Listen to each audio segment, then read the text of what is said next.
Out of control and fast moving, hundreds of residents in Caloundra South faced an overnight emergency on Friday. Lots of embers and very hot in front of this number 5, over. Chaos for crews battling 4 separate fronts. Strong winds fanning the flames, creating another 7 spot fires. The wind didn't help because we had that strong southwesterly, and then with the intensity of the fire, it created its own wind, the fire, and it was really quite windy when it came through. Residents in Bell Vista, Little Mountain and the newly developed Aura estate were the priority, told to activate their bushfire plans as the fronts came close to homes.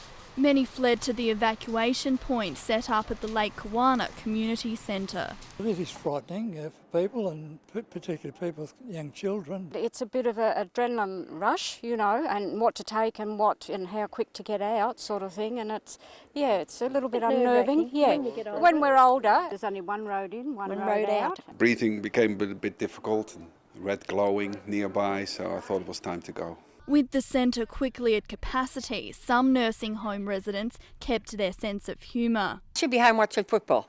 Others spent a nervous night sleeping in the car. We've got 2 dogs, 2 cats, 2 birds, and my 2 brothers.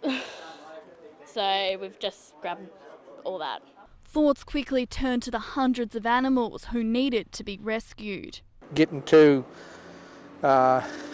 clear areas, but the hardest part's fighting the traffic. Getting out, like, worst thing is we've got 3 trucks waiting to go. Over 250 horses were evacuated from this stable. We just got nowhere from the go, really. Be big trouble down there by the looks, yeah. Over 100 firefighters worked through the night. Strike teams from Brisbane called in to relieve exhausted crews. It worked really well, actually, because it was a little bit hectic when we arrived here, and just establishing that first instant action plan. But just when crews thought the worst was over, a separate blaze at Peregian Springs broke out, and the fire flared up again in Little Mountain on Saturday. Another aerial assault was launched, this time near the Caloundra racecourse. Police are still investigating what started the massive blaze that tore through this area. They do know the ignition point was on the right side of the Bruce Highway, and it spread from there. Fire officials say it's an unwanted early start to the bushfire season, and it's not a matter of if we'll get another fire emergency, but when. Sam Oakley, Win News.